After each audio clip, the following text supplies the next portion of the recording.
Every single action that you have ever taken started as a thought. So when you change the way you think, you will change the way you act, and you will change the way you live. That is hyper-conscious. No matter what you're going through right now or ever have gone through, the only way your life changes is if you change first. That is what we are here to help you do. A huge shout out to our friend and mentor, David Meltzer of the Playbook Podcast, for sponsoring this podcast. Ladies and gentlemen, welcome back to another very special, as always, episode of the Hyper-Conscious Podcast. We have a very special guest today. He is in all blue. He is the author of Becoming a Better Man. He is an ultra-marathoner. He's a speaker, a coach, and he is teaching men the power of vulnerability. You know we are all about that. We are sitting down with the one and only Mike Cameron. What is happening, Mike? Hey man, how you doing? I am so thrilled to be here. I want to cheer when the way you put that out there. It's like, yeah, that would probably be inappropriate if I cheered for myself, wouldn't it? No, I don't think so. I think you should do it. I've screwed up enough of these, so like the fact that I can get it right is the win. You perked right up during his intro. It made me happy. So Nice. Obviously you have a book about redefining what like being a man is, right? But before we get into what you're doing today, the man you are today, how did you get to the point you're at? Because I feel like most men don't just become vulnerable and understand the importance of it. Something has to happen in their life. So walk us through your story, Mike.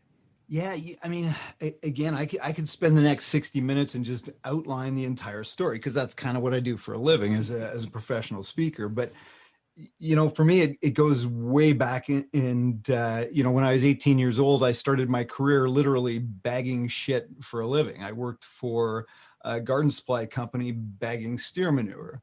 And, you know, eventually I sort of worked my way up through the ranks there, got into sales, and at some point recognized that when I was selling garden supplies, nobody buys a bag of steer manure because they want to own a bag of shit.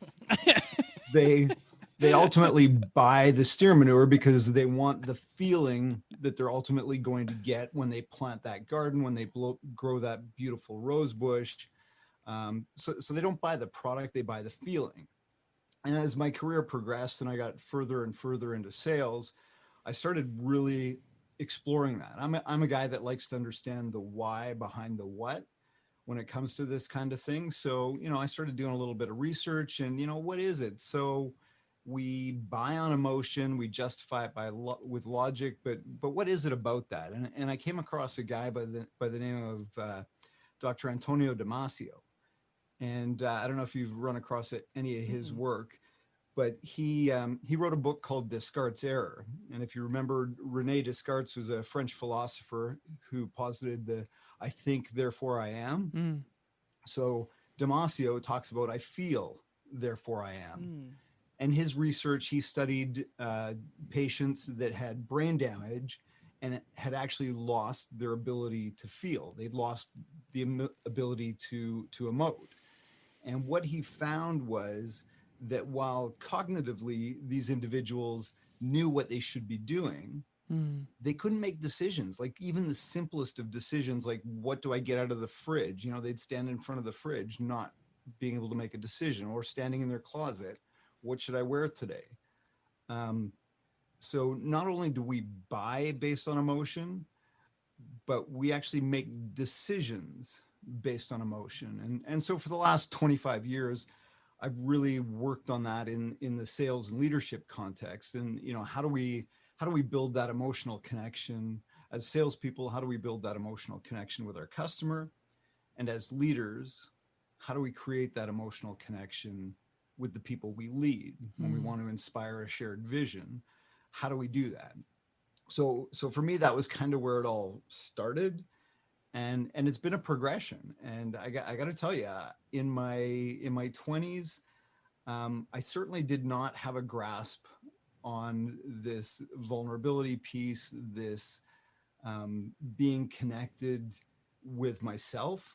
I mean, I think I got very good at building connection with others because there was an objective with that. I was trying to sell. Well, eventually I hit the ceiling where I was at the garden supply company, and I realized that I just wasn't going anywhere further there. And I played hockey with a guy that was a mortgage broker, and he was having lots of fun, making lots of money. And I said, well, how do you do what you do? So he shared that with me. And eventually I moved into the finance business. And again, learned that, the number one thing as salespeople we all sell is exactly the same. It doesn't matter whether you're selling steer manure, financial instruments, or widgets. The number one thing we all sell is trust.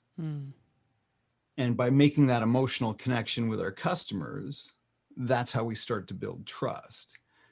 So for me, that's kind of where the journey started. How did you get into like vulnerability, like the understanding of yourself at a deep level when it comes to being vulnerable, especially as a man who, from all outside perspectives, is a badass, an ultramarathoner, right? Making money, that sort of thing. How did that internal thing start for you? Yeah, well, I think that started, the beginning of that journey was when I got divorced. So in 2012, my wife and I of 13 years split up. And I started really doing some of that inner work. I found yoga, I found meditation, and I just really started to put the focus on internal. Like I said, I had gotten really good at the external stuff. I was driven. I was, I guess, relatively talented. Like I was a good salesperson. I did exceptionally well everywhere I went. I just kept working my way up through the ranks. But I'd never really turned that lens inward. And for me, I want to say that started with the divorce, but it in fact is probably what prompted the divorce. I just got to a point where I wasn't getting what I needed out of it. And, to be frank, neither was my wife. And for me, that catalyst, or part of that catalyst, I was on a reward trip. One of our lending partners would take the top 25 salespeople. As a mortgage broker, we work with a number of different lenders, and our lending partners would take, the top 25 brokers in the country down to an exotic resort. So I was on a reward trip down in Jamaica.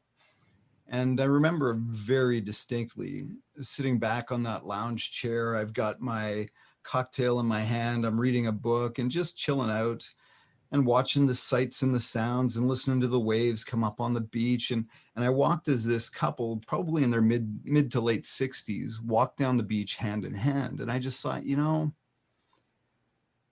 I'm never going to have that.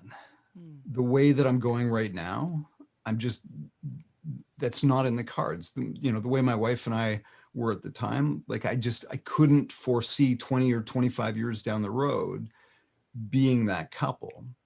So I knew something had to shift. I knew something had to pivot, that something had to change at that point.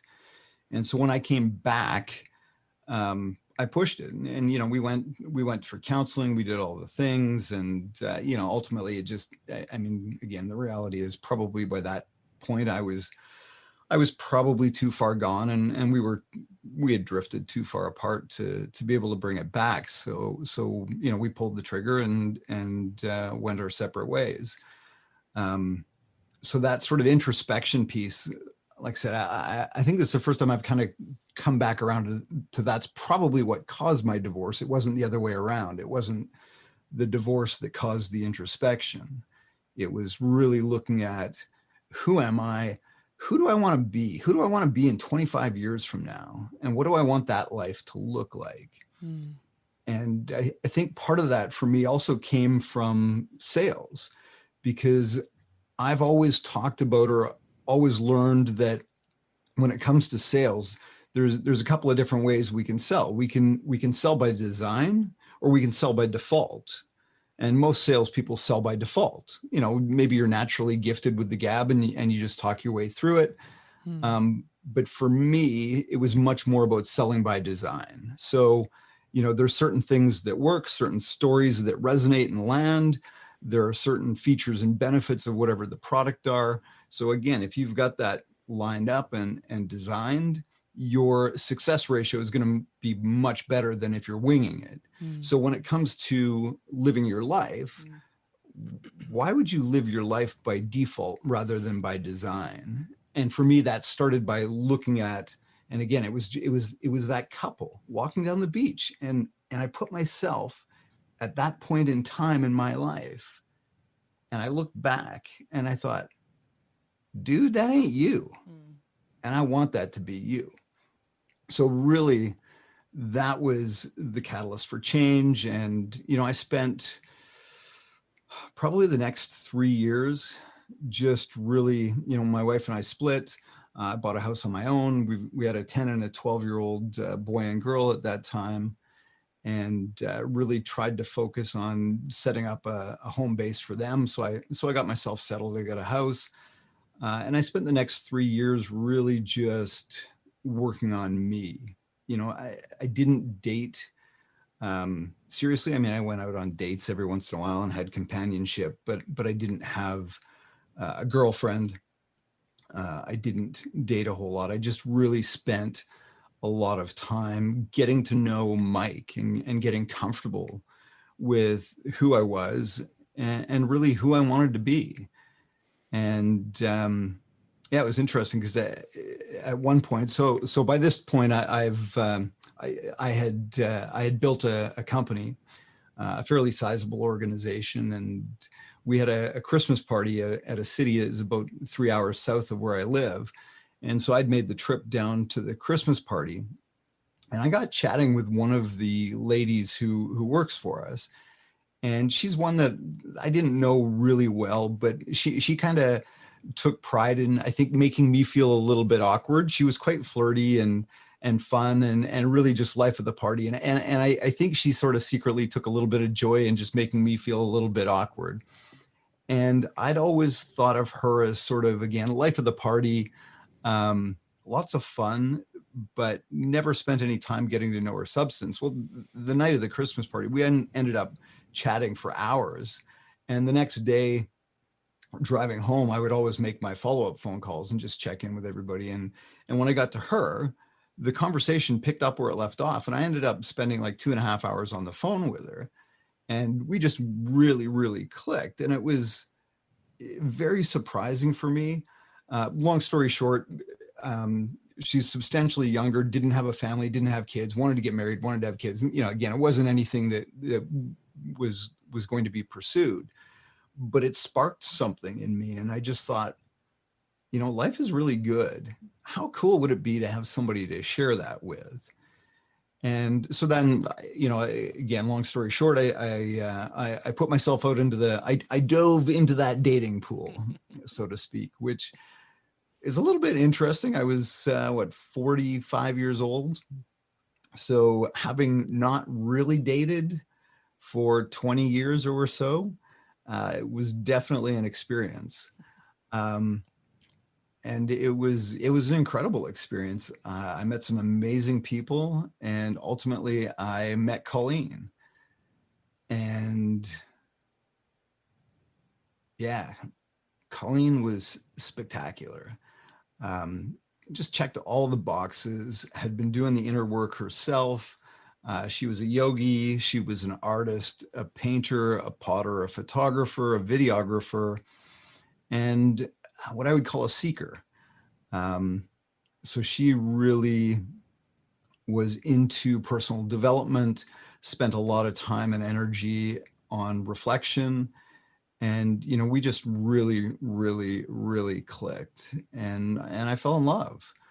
I fell in love again, which was amazing because, I'm not sure I thought that would be possible.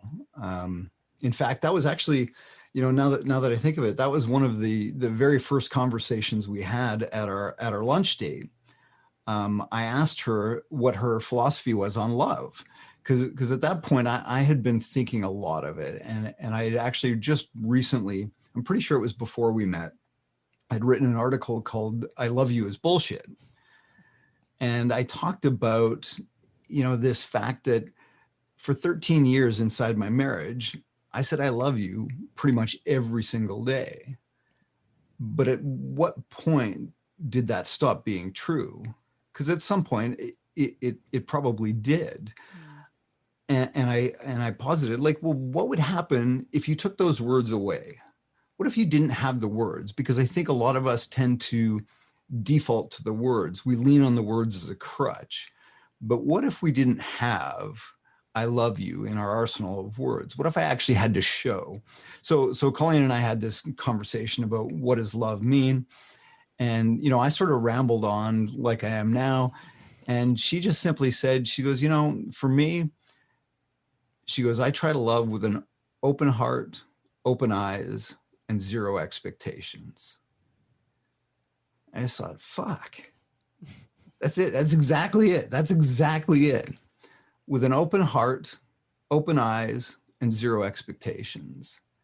And that was, I get goosebumps telling that story, because it was just, and that was our first date. That was our very first date. And I knew that there was something special there for sure. So yeah, it was an incredible relationship, unfolded, sort of checked all the boxes, and yeah, life was looking really, really good. I learned how to walk a slack line. You guys know what a slack line is? Oh yeah. No, I've never walked one, but I've seen people do it. I had no idea what a slack line was. That was, I think, our second date. I don't know. I don't know what it is. What's a slack line? We'll let Mike explain it. Yeah. No, you go ahead. You tell your version. From my understanding, it's like a loose, stretchy rope extended between two things that you walk on, and it's very dippy and divey and dodgy. Yeah, think of like a cargo strap ratcheted between two trees. So it's, you know, a little bit, couple inches thick or wide, and it's just like a nylon or strap. So yeah, you string them up between two trees and you walk across. And that was our second date. We went out for dinner, and, you know, it was one of those long dinners. We'd had all the coffees we could possibly have, and, you know, neither of us wanted it to end, clearly. So kind of talking about, you know, what do you want to do now? You want to go do something else? And she said, well, I've got my slack line in the back of the truck. You want to go walk the slack line? I'm like, sure. What the hell's a slack line? So anyway, long story short, we ended up, she said, well, we just need two trees relatively close together that we can strap this thing between. And I was thinking, I don't know. And then I thought, oh, you know what? I got a couple of trees in my backyard. This is going to sound really, really bad, but if we go back to my place. Anyway, so yeah, we ended up walking the slack line together, and I don't know. Sorry, I'm reminiscing now. No, it's beautiful. Doesn't have a whole lot of relevance. But yeah, it was amazing. And I had gotten into triathlon at the time when my wife and I broke up. I really turned into fitness as a bit of an outlet for me, and ended up doing Ironman Triathlon. And I remember Colleen used to tease me about how badass I was, you know, as a business owner, a rock climber, a yogi, a triathlete. And I got to tell you, as a guy that has always been much more sort of geek than jock, always more nerd than cool kid, you know, when she would tease me about being a badass, it would make my little heart swell with pride, and I'd light up, because I knew, you know, it was just good natured teasing. Little did I know, I had a lot to learn about what it means to be a badass. In August of 2015, we took a trip to Penticton, which is about 1,000 miles away from where we live. And Penticton's a summer destination. It's a vacation community, and it was hosting an Ironman event. So I was going there. Colleen and I went together. I was going to race, and Penticton had a very special place in my heart. It was where we used to holiday growing up.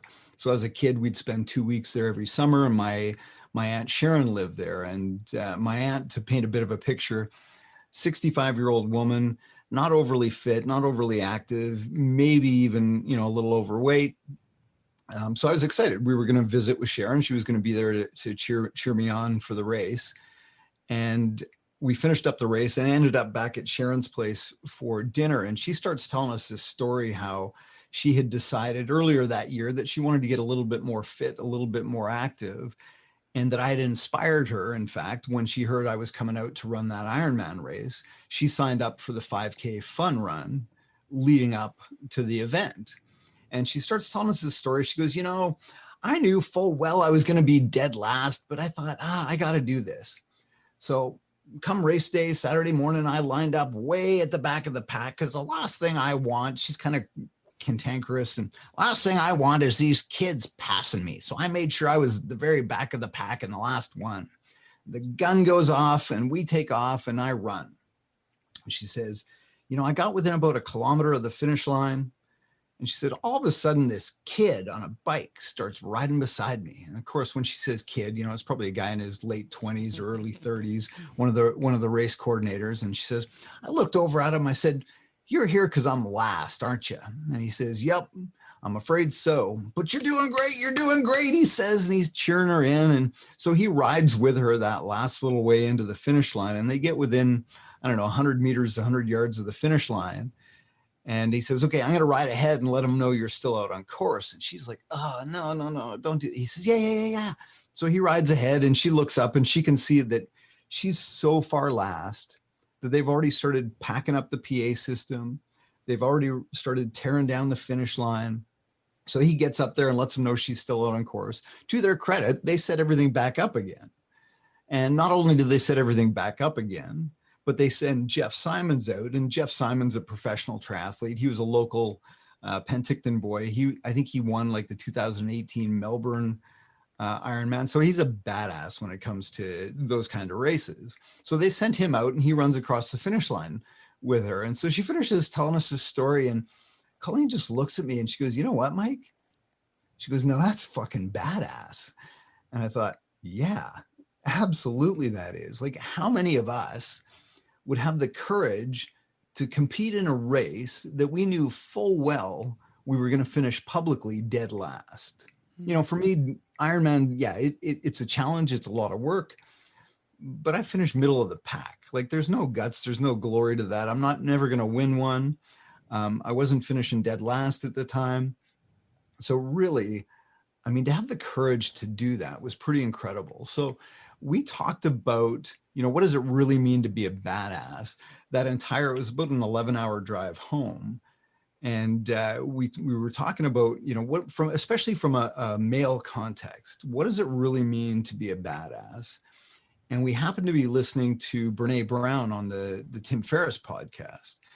And Tim asked her something to the effect of, what do you think of the over-feminization of boys in our school system? And I kind of went, but she handled it brilliantly. She said, I don't believe that masculine and feminine is mutually exclusive.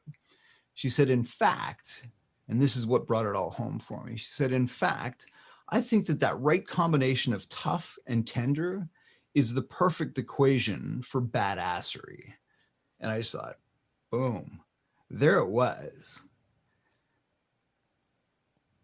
That right combination of tough and tender, the perfect equation for badass.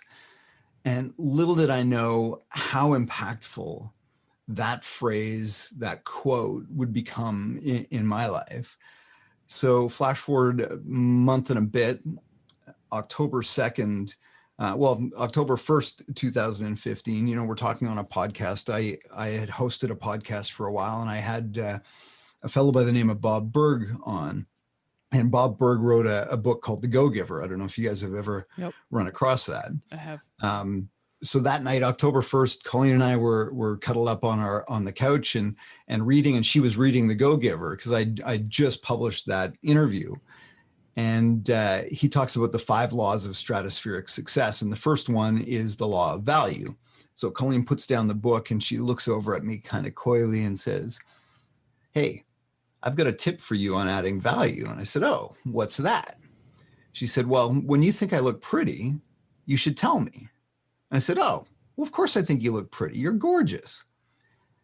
And being the playful kind of guy that I am, I said, well, how about this? How about if I think you look ugly, I'll let you know. Otherwise, you can just assume that I think you look pretty. And you can imagine the reaction there. But it prompted this great, deep conversation about the importance of sharing with each other how we feel and how we make each other feel. And it was just a really great conversation. And, that night we went to bed early. Colleen taught yoga. She was up early, taught at 6 a.m. So Friday, October 2nd, she woke up like she'd often done at 5 o'clock in the morning, got dressed, came around to my side of the bed, gave me a kiss, said goodbye. I said, have fun at yoga. And I rolled over and went back to sleep. I got up a little bit later, came downstairs, made some breakfast, and about 10 after 7, an hour or so later, I shot her a text and I said, hey, how is yoga? And I got no response, which wasn't entirely out of character. She wasn't much of a talker, but she was an incredible listener. And as a result, often got into these long, drawn out conversations with her students. She also had 5 kids. So, who knows? Kids tend to have a way of sucking up some of your life and your time. So I didn't think too much of it. And I went about my morning, finished breakfast, got dressed, hopped in the car to go to my I had a 9 o'clock meeting downtown. I tried texting her again, tried phoning. This time, no answer, no response. Now I'm starting to feel a little bit like, this is a little bit out of character, and got out of my 9 o'clock meeting, headed back to my office, and went to go into my 11 o'clock, and I still hadn't heard from her. No phone call, no text. And so now, you get that pit in your stomach. Well, that pit was starting to feel more like a knot. And I shot her a text and I said, hey, let me know you're okay. I'm starting to get a little bit worried about you. And wrapped up my meeting. We had agreed that, the folks I met with, we had agreed we were going to go over for lunch afterwards. So we walked across the street and we went to go into the restaurant. And just as the hostess was about to seat us, my phone rang, and I looked at it and it was a blocked number. And so I answered it, and the voice on the other end of the line said, is this Mike Cameron? I said, yes. And he said, this is Constable so-and-so. And immediately my heart just sank. And I pretty much screamed into the phone. I said, is she okay? And he says, where are you? And so I yelled it again. I said, is she okay? And he said, where are you? We're at your house. We're coming to you. So I told him where I was. I hung up and I turned and I walked out of the restaurant. I don't think I even said 2 words to my guests. And I stood at the side of the curb and I waited for what seemed like an eternity. It was probably 5 or 6 minutes. My house is not far from the office. And this unmarked police car pulls up across the street.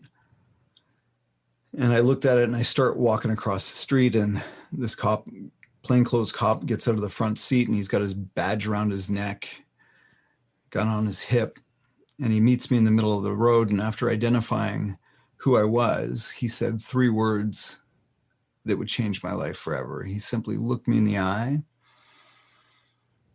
and he said, Colleen is dead. Shot and killed by an ex-boyfriend who subsequently took his own life. So remember how I talked about we make decisions based on emotion?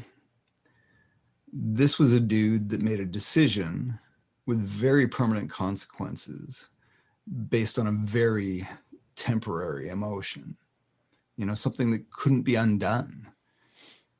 And so for me, that was the crux of this journey, these learnings.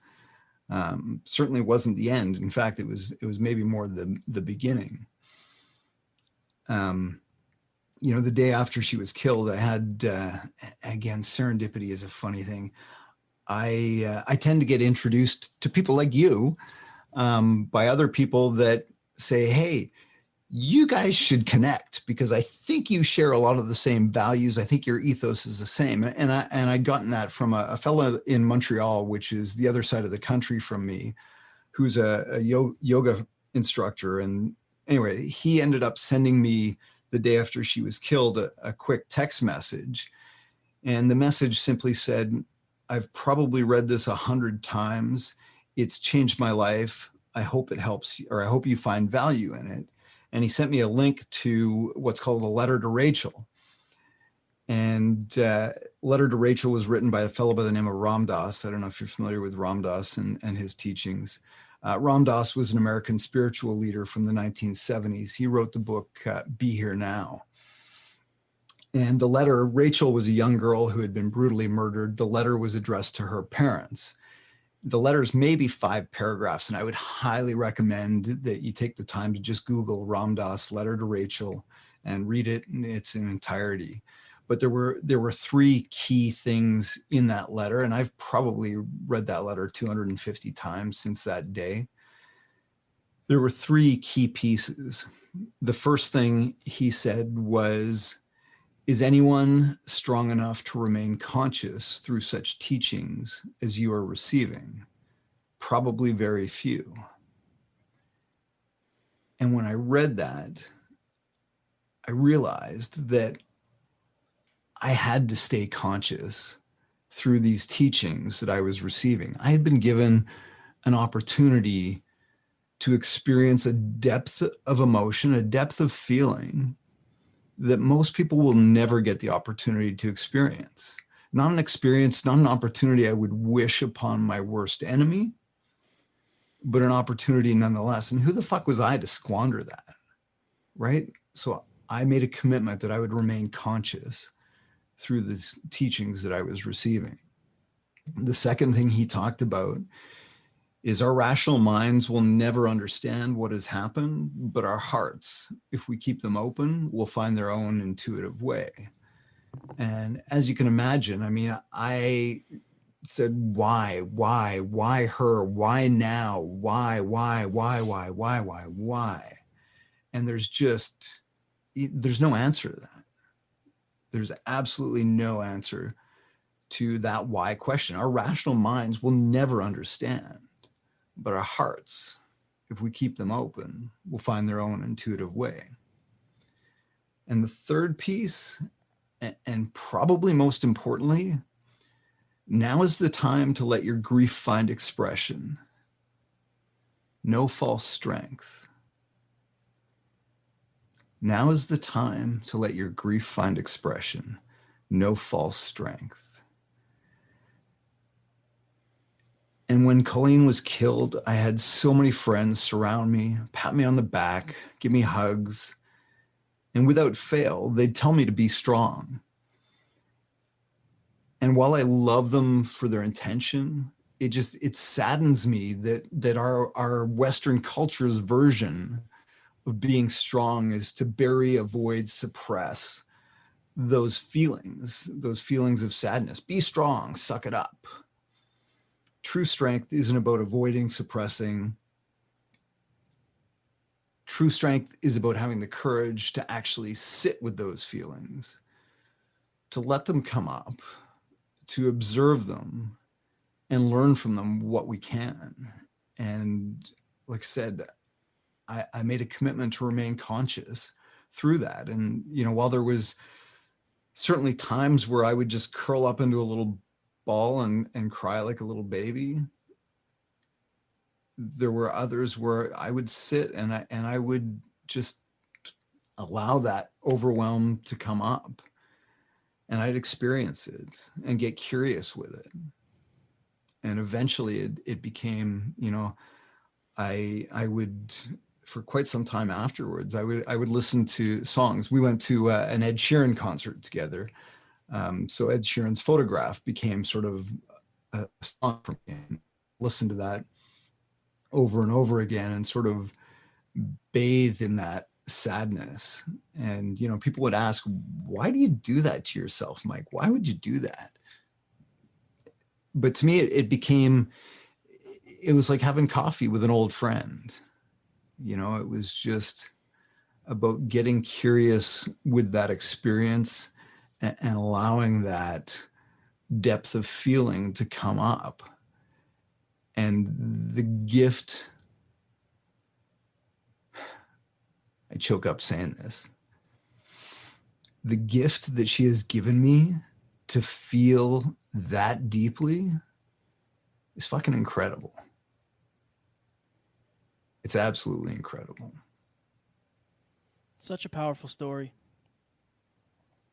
So that's a long answer to your short question. No, I think, how did you get here? I think it ties. Alan and I watched your TEDx right before this, and I'm picturing myself with my girlfriend in that situation. My question for you, to kind of make this full circle. At the end of the day, hurt people unless they fix their own inner shit.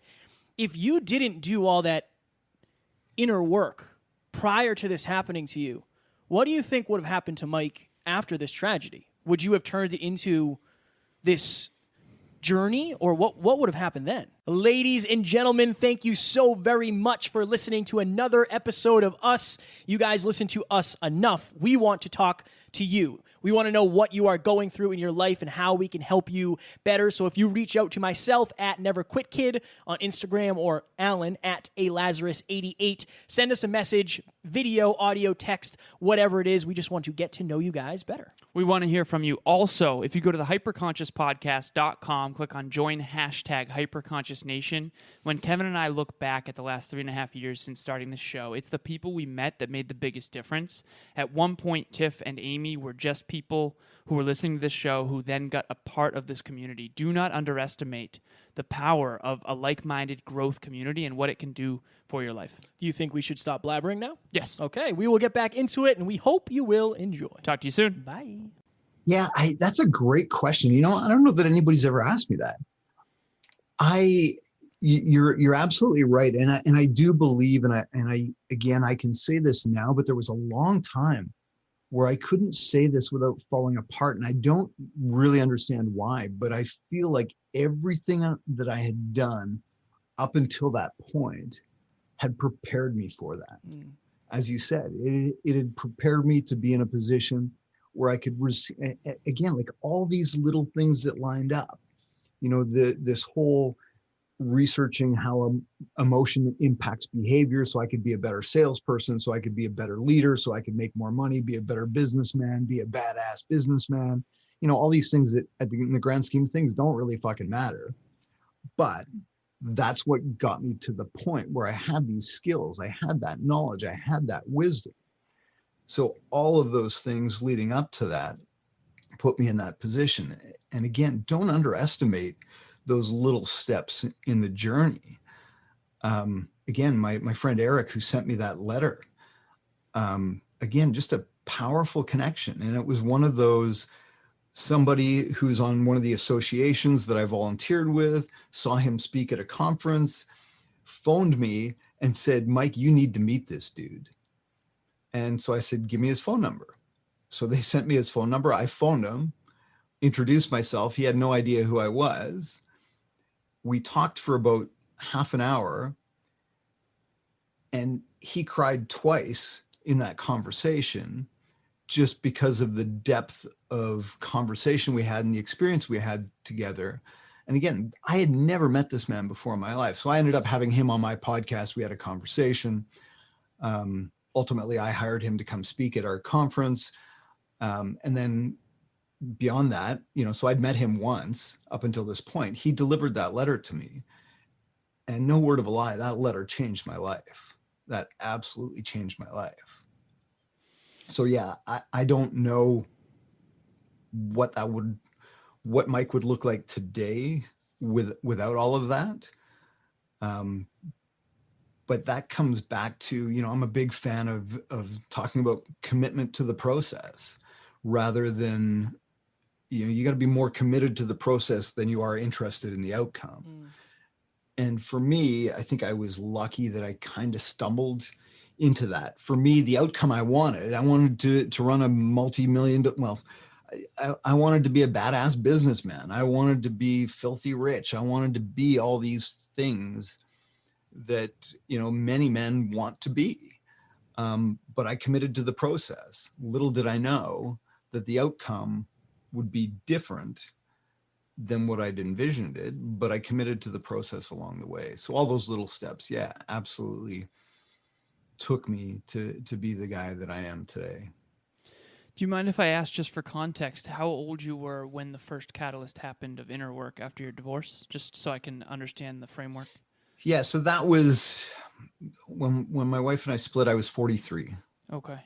How old are you today? Just 51. 51, just to piece together the story. Thank you for bet. that. So you wrote a book called Becoming a Better Man. And That's Kevin and I's primary focus. We say character over everything. Yes. And we've also talked a lot lately about how to your intimate partner, to your kids, to your family, to your closest loved ones, your character is going to matter most. Unfortunately, and this is what I believe to be true, in the marketplace, what matters most is your skills and your brand and your perception, really, right? We hire Eminem to rap, not necessarily because he's a good father. And that's not to say he's not a good father, but the point is the way the marketplace views you is different than the way you view you, and your character matters most. So when it comes to becoming a better man and working on your character, that inner work that you did, what specifically did you do that really prepared you for that really, really challenging time when Colleen had passed? Yeah, I mean, there's a ton of different practices that I've implemented over the course of my life. For me, being able to reflect on the feelings. So the meditation, the yoga, that was probably the most powerful piece, the most powerful single practice for me would have been that. I grew up in a fairly religious household. I'm not religious today, but I think that sort of instilled a set of values in me that I've adhered to my entire life. So coming back to that values-based, you call it character. And to your point, I mean, I think we are coming back to a place where values-based leadership is starting to matter. Yeah. I think people are fucking tired of the hyper performers that don't give a shit about anybody. Right. Because ultimately, you can't be a performer unless you got people that will follow you. And my hope is that through that conversation, people will fucking wake up and say, that dude's an asshole. I don't care how fucking talented he is. I'm not going to follow him. I'm not going to buy into that shit because the world needs less assholes, not more. So let's stop rewarding them. So that's my hope is that we get to that place. And frankly, I just interviewed recently on one of the things I do, my coffee talks, a fellow by the name of Yusri Basada. He's the CEO of Home Capital up here in Canada. And Home's got I think it's a $1.2 billion market cap. He's just an exceptional leader. I've known him for well over a decade, but he is also one of the nicest, sweetest men, one of the deepest character men you'll ever meet in your life. But he's hyper successful at what he does. So being kind, being nice doesn't preclude you from being successful and being a performer. So I love that you brought that up because I think that is a problem. But I think we the people have the power to change that. And I come back to that. I told you when I was a kid, I was always a bit more sort of geek than jock, more nerd than cool kid. I never really fit in with the popular crowd. And when I reflect on that, I think, there's probably more of us than there are of them, right? The popular kids, yet we strive to fit in with this tiny little group that reality is we probably don't fucking belong there anyways. So if we spent more time as coming together as the majority and propping each other up rather than trying to find ways to fit into a fucking clique that we really don't belong in anyways, we would eliminate a lot of these problems we have with depression, loneliness, suicide, all of these kinds of things. Guys, give your head a shake, man. When it comes to vulnerability, Mike, say there's either a man listening to this or there's a woman who in her mind says, I want my boyfriend, my husband, my fiance to be more vulnerable. What does that actually mean? What is vulnerability from your perspective? And what does it actually look like and feel like and act like? Yeah, that's a great question. I mean, I think part of the problem with vulnerability, using the word, it's a scary thing for guys to wrap their head around, right? Like, no, bullshit. I'm strong. I'm tough. But again, that combination of tough and tender, that's the perfect equation for badass. They're not mutually exclusive. Being vulnerable doesn't mean you're weak. So being vulnerable, again, means it's interesting because for me, I reframe it. like, how much courage does it take for me to make those locker room jokes, to put on that facade, to put on that mask like I'm a badass? I bought a Porsche when I was 26 years old. Fuck you all. I'm the man. Like, how much courage does that take? That takes zero courage. You know what takes real courage? Is to be able to look in the mirror, drop that mask, and really say, who am I really? Or have the courage to show up in front of you guys and say, here's who I am. I'm a guy that still cries when I think about what happened that day.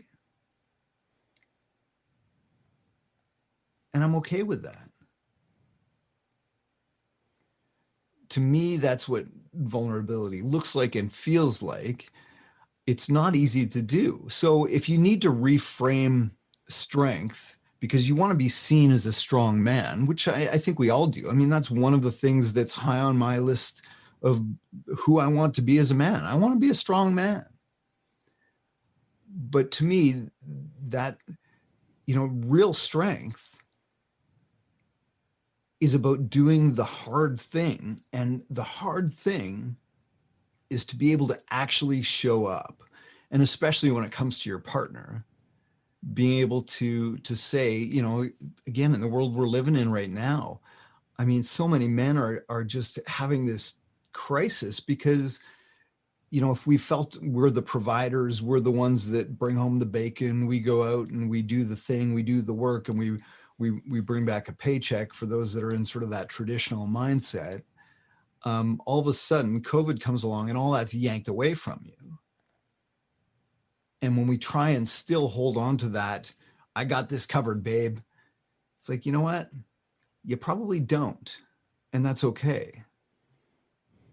But having the courage to say, you know what, babe? I'm fucking terrified because I love you guys so much. I want to be able to provide for you. I want to give you the life that you want. But right now, I don't know how the fuck I'm going to do that.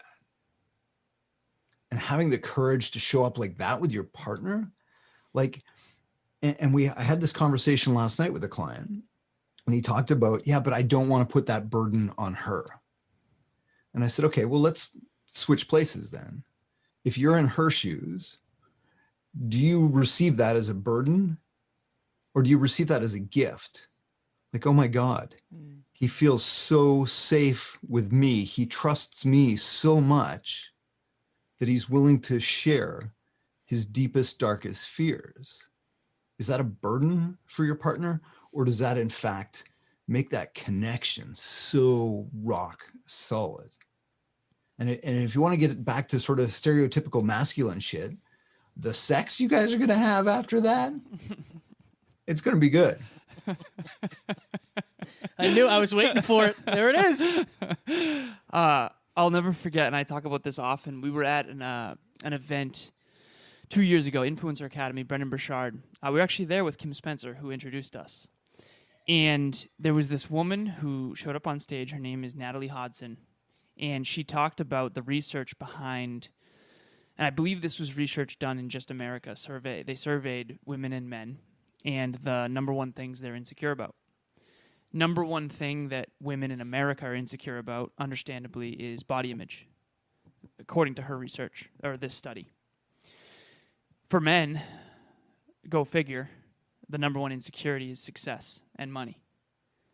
And when you just told that story right there of like, I want to provide for you so badly, but I'm so scared I won't be able to. Like, it's an interesting insecurity that all guys have because we have this like unexplainable desire to be great at everything. And it's so hard to be great at everything. And you want to be seen as like competent in every arena. And it's like, I don't know if people fully understand the weight of that. And I feel like if we would just heal that piece, I feel like the world would be a much better place for sure. Yeah, that's so awesome. You just freaking nailed it because that is exactly it. This weight. And, so I'm right now I'm working with a couple of different organizations, news outlets. I'm trying to get a regular segment for a men's show. or a men's column. And of course, the pushback I get is, yeah, but men have everything. It's like, yeah, I get it. I get it that there's this, men have the balance of power, yada, yada, yada, all this kind of thing. But what we're never allowed to talk about is the weight that comes with that, the price that comes with that. I often say the price of privilege. I mean, that doesn't always land well because it's like, oh, wah, wah, wah, the price of privilege. But, maybe it's the price of the patriarchy or however you want to frame that. But there's a freaking weight that comes with that. And the problem we run into is we're not allowed to talk about it, because as soon as I start whining about my privilege, I'm going to get slapped and like, dude, you got everything. Yeah, no, I know I got everything. But that's the problem, is I'm supposed to show up because I've got everything and I'm supposed to deliver, and I can't always do that. And that weight is crushing. I run a men's group, and that's how we start our first sessions, is always, why are you here? What's the gap? And that almost always comes up.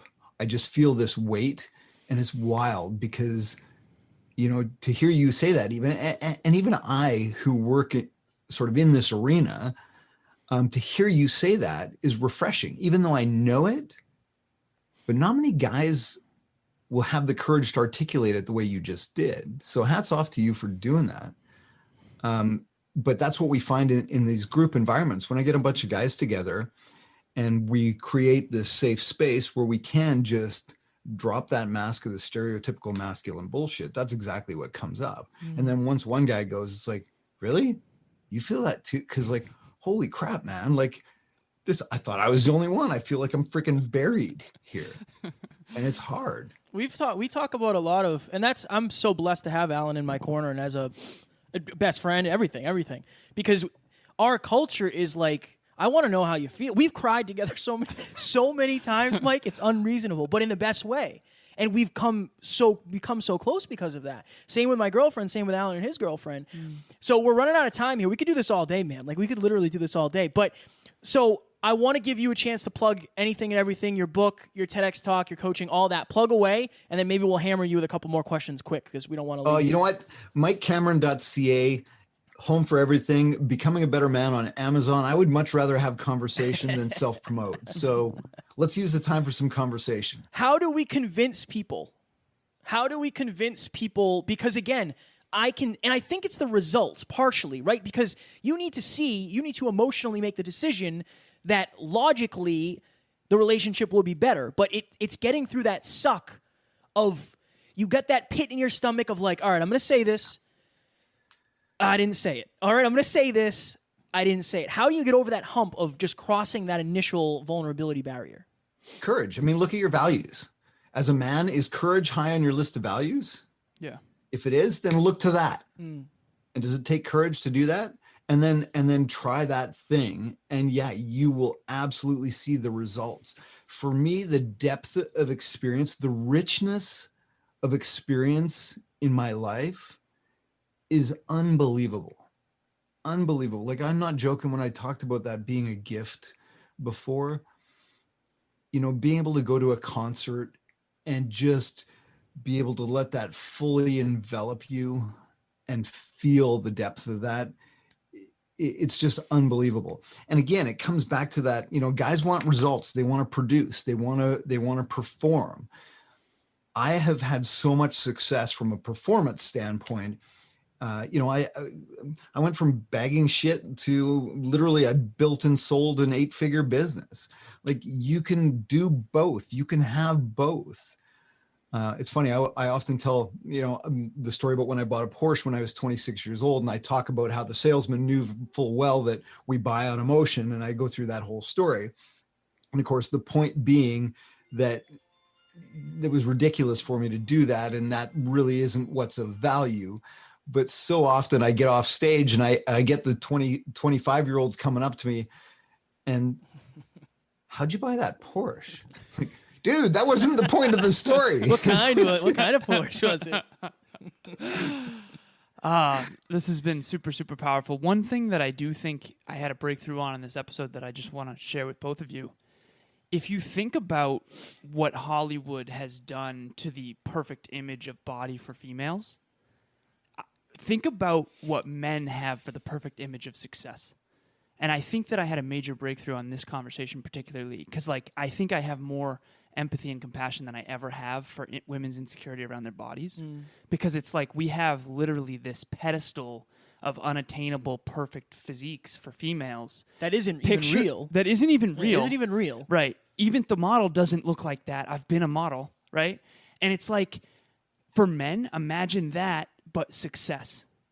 And it's like, this is definitely a conversation that really awakened me to that at a deeper level than I've ever known. So thank you for that. We got to do a part 2, Mike. We'll have to do a part 2 where we just conversate about our experiences and what, because Alan and I pride ourselves on being vulnerable and being better men. You genuinely inspired me to be better than I am. And I don't mean this in any bad way, but that doesn't happen very often. Like not a lot of people are playing for the same thing we're playing for. And that's even to talk about the weight on your shoulders. I have to be the best man. I can't take shortcuts. It's against who I am. And the weight in that, it's hard to communicate that with somebody who doesn't feel the same way. Since you do, I feel a lot of love for you. I feel a lot of love. This has been a very connecting interview. It's been different than most. Yeah. But I have a lot of love for you, Mike, genuinely. So I want 1 or 2 more minutes here. Sure. I want to talk about the men's group. I started an organization called Connected Men to create a space where guys could come together and practice. One of the things I realized I was missing, I talked about yoga and meditation and all that individual self-work. But when we talk about vulnerability, by definition, vulnerability takes more than one person. It takes at least 2 people to be vulnerable. So creating that space where guys could come together and practice vulnerability, practice that emotional resiliency. We know that if we want to get physically fit, we go to the gym, we lift a few weights, we run, we do push-ups, we do burpees, we do whatever. Yet, what do we do for our emotional fitness? And the answer for most guys is jack shit. So finding something, again, there's lots of men's groups out there all over the place. We've got, ours are running virtual right now. So there's all kinds of opportunity. And like I said, we literally get a bunch of guys together and we practice feeling. Let's do it. Let's do it. I would do that. Yeah, I would do that too. Awesome. We'll have to look into that for sure. Anything in closing, Mike? If you could leave the listeners with a 10-second blip about anything. I love you, man. Perfect. Ladies and gentlemen, follow this man. There's something different in the studio today. Mike, I appreciate you very much. I appreciate the time. I appreciate the connection, the vulnerability, and this is just the beginning for us. I've cried multiple times today, and I think crying is healing in a lot of ways. And that was all thanks to you, Mike. Thank you. I think it was 3 times. Once on the way here, twice in the studio on camera. So we were vulnerable today, and I appreciate it. Nice. Thanks, guys. Thank you. Talk soon. Ladies and gentlemen, we hope you enjoyed this episode, and if you did, it would mean the world to us if you would share this with your friends. And if you have any questions, please reach out to Kevin or myself. Our contact information is in the show notes, and we can't wait to hear from you. Guys, we wouldn't be able to do this without you, so if you would kindly leave us a review on iTunes, that would help us make more people hyper-conscious.